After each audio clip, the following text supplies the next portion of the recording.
Hello नमस्कार, मैं हूं दया और आपका स्वागत करता हूं हमारे इस खास यूट्यूब चैनल सर्व विद्या MCQ भागलपुर पे।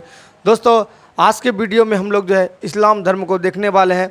आपको बता दें कि हम जो है Lucent line by line series को स्टार्ट किए हैं, जिसमें आज का टॉपिक इस्लाम धर्म होने वाला है। तो हमारे साथ बने रहिएगा दोस्तों।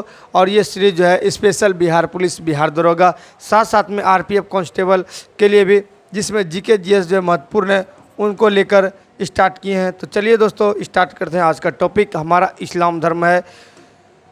पिछले वीडियो में हमने बौद्ध धर्म के बारे में जानकारी प्राप्त की थी और आज का वीडियो हमारा इस्लाम धर्म होगा।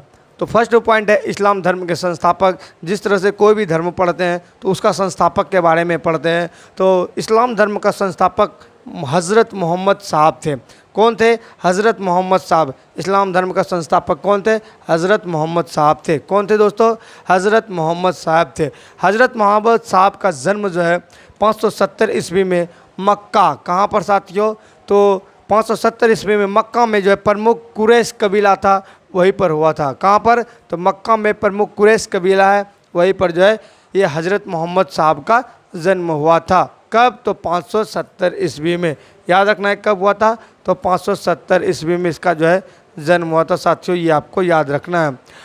इनके पिताजी का नाम अब्दुल्ला था और माता का नाम अमीना था, ये भी याद रखना है। पिताजी का नाम अब्दुल्ला था और इसकी माता का नाम अमीना था। उनका लालन पालन उनके चाचा जो थे अबू तालिब ने किया था। इसका लालन पालन मोहम्मद हजरत साहब का जो लालन पालन किया, उसके चाचा अबू तालिब ने किया था। किसने किया था साथियों? अबू तालिब ने किया था। फिर आता हज़रत मोहम्मद साहब को 610 ईस्वी में, यानी कि 610 ईस्वी में मक्का के पास एक हिरा नामक गुफा है, वहीं पर क्या होता है, इसको ज्ञान की प्राप्ति होती है। मक्का के पास जो एक हिरा नामक गुफा रहता है, जिसमें 610 ईस्वी में हज़रत मोहम्मद साहब को क्या होता है, ज्ञान की प्राप्ति होता है।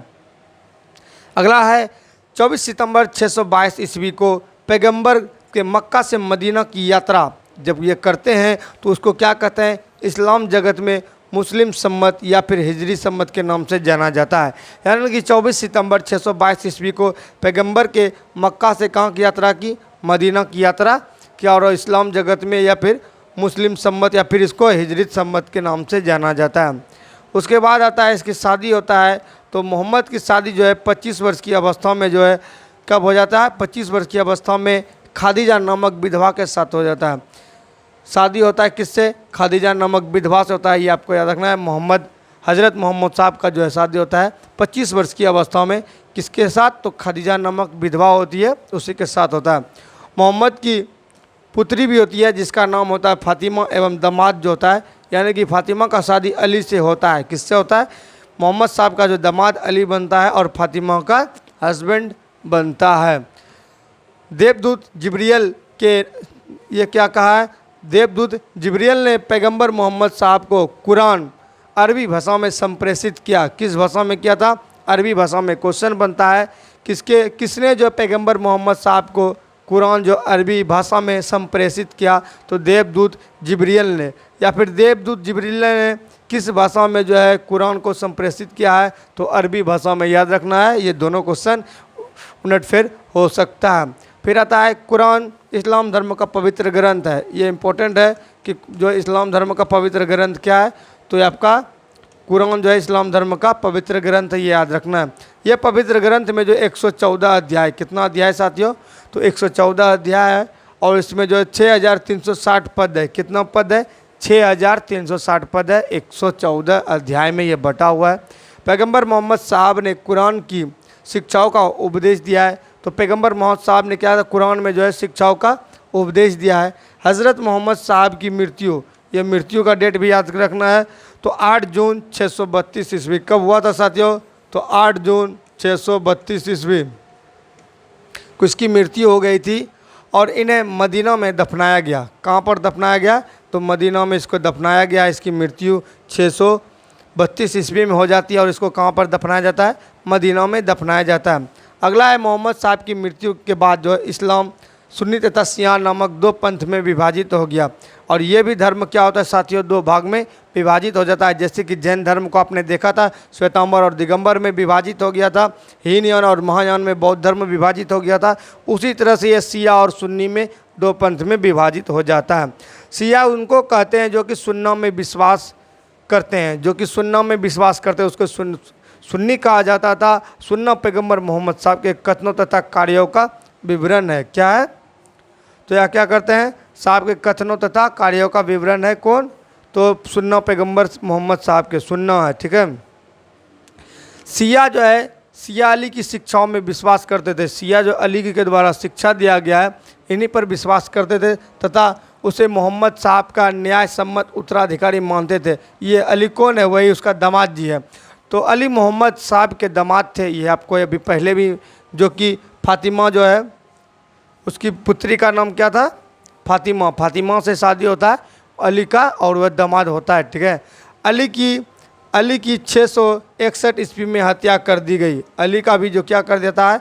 हत्या कर देता है। अली के पुत्र हुसैन की हत्या 680 ईस्वी में, यानी कि अली की हत्या 661 ईस्वी में और अली के पुत्र की हुसैन की हत्या जो है 680 ईस्वी करबला, जो कि इराक नामक स्थान पर कर दी गई है। क्या कर दिया गया है?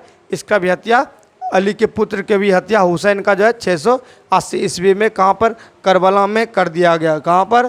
तो करबला में कर दिया गया। इन दोनों हत्याओं ने शिया को निश्चित मत का रूप दे दिया।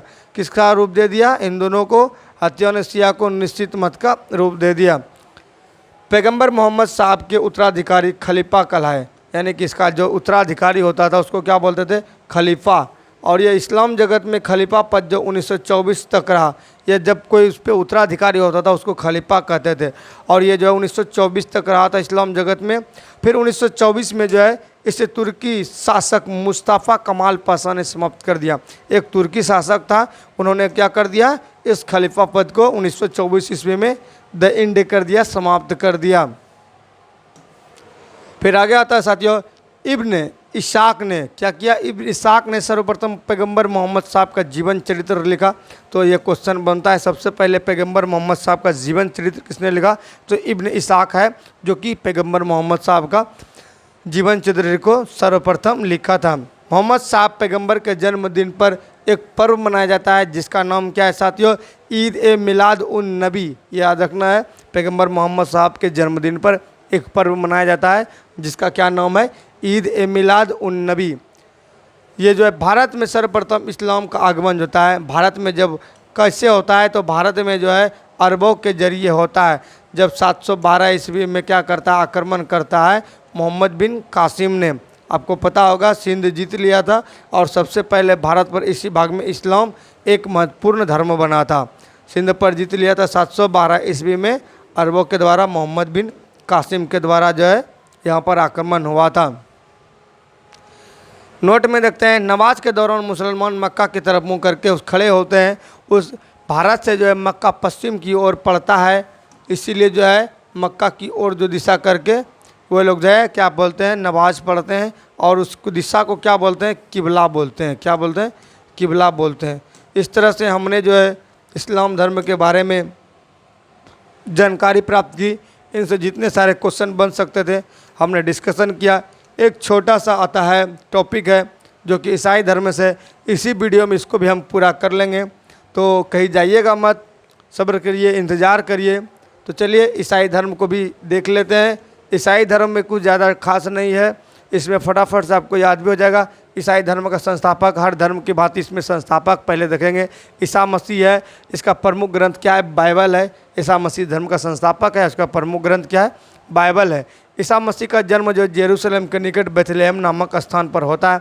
जेरूशलेम स्थान है, वहाँ पर क्या होता है? एक बेथलेहम नामक स्थान है, वहीं पर ईसा मसीह का क्या होता है? जन्म होता है। ईसा मसीह के जन्म दिवस को क्रिसमस के रूप में मनाते हैं। उधर क्या मना रहे थे? ईद उन नबी कुछ मना रही थी, इस टाइप का नाम था। ईसा मसीह के पिता का नाम मेरी और माता का नाम जोसेफ था। ठीक है, याद रखिएगा। ईसा ने अपने जीवन के प्रथम 30 वर्ष तक एक बढ़ई के रूप में कार्य किया। कैसा किया? बेथलेहम के निकट जो है बढ़ई के रूप में कार्य किया, जो कि नाजरेत इजराइल में बिताए। 30 साल तक वो क्या बढ़ई का काम किया और वो जो है बेथलेहम नाजरेत में बिताया। ईसा मसीह के प्रथम 2 शिष्य थे, एंडूस एवं पीटर। ये जब ये धर्म की स्थापना करते इसका 2 शिष्य थे, एंडूस एवं पीटर। क्या थे? एंडूस एवं पीटर। फिर आता ईसा मसीह को सूली पर रोमन गवर्नर पोंटियस ने चढ़ाया।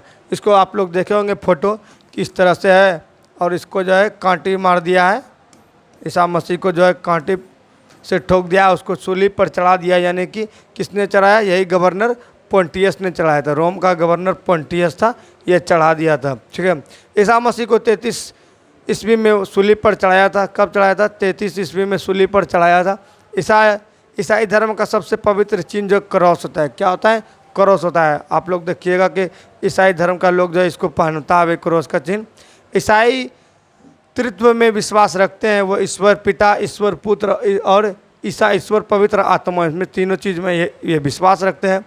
और अंत में आपका नोट में दिया है, इसको देखते चलेंगे। 12वीं शताब्दी से फ्रांस में आरंभिक भवनों की तुलना में अधिक ऊंचे व हल्के चर्चों के निर्माण प्रारंभ हुए।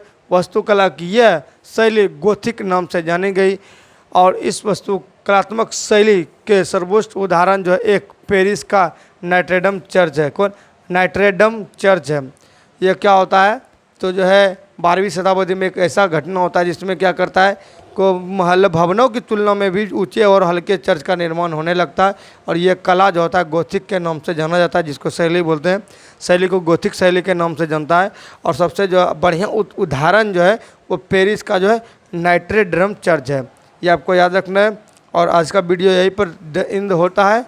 अगर वीडियो अच्छा लगा हो तो वीडियो को लाइक कीजिएगा। और इसका PDF दोस्तों, इस तरह का बहुत सारा PDF जो है हमारे टेलीग्राम चैनल पर अपलोड होता है। टेलीग्राम पर सर्च लिखिएगा सर्व विद्या भागलपुर। सर्व विद्या भागलपुर सर्च कीजिएगा तो हमारा टेलीग्राम चैनल खुलकर आ जाएगा और वहाँ पर आप ज्वाइन हो सकते हैं। वहाँ पर बहुत सारा नोटिफिकेशन सब दिया जाता है, किसी भी संबंधित एग्ज़ाम के संबंधित या फिर कोई वैकेंसी के संबंधित, या फिर हमारा वीडियो अपलोड होता है तो वहाँ पर इसका लिंक भी शेयर किया जाता है। तो आप लोग ज्वाइन कर सकते हैं। वहाँ से आपको जो है देखने के लिए मिलेगा, नोटिफिकेशन भी आएगा। तो मिलेंगे नेक्स्ट वीडियो में, हमें सपोर्ट कीजिएगा। मिलेंगे, तब तक सभी को जय हिंद, जय भारत, वंदे मातरम, राधे राधे।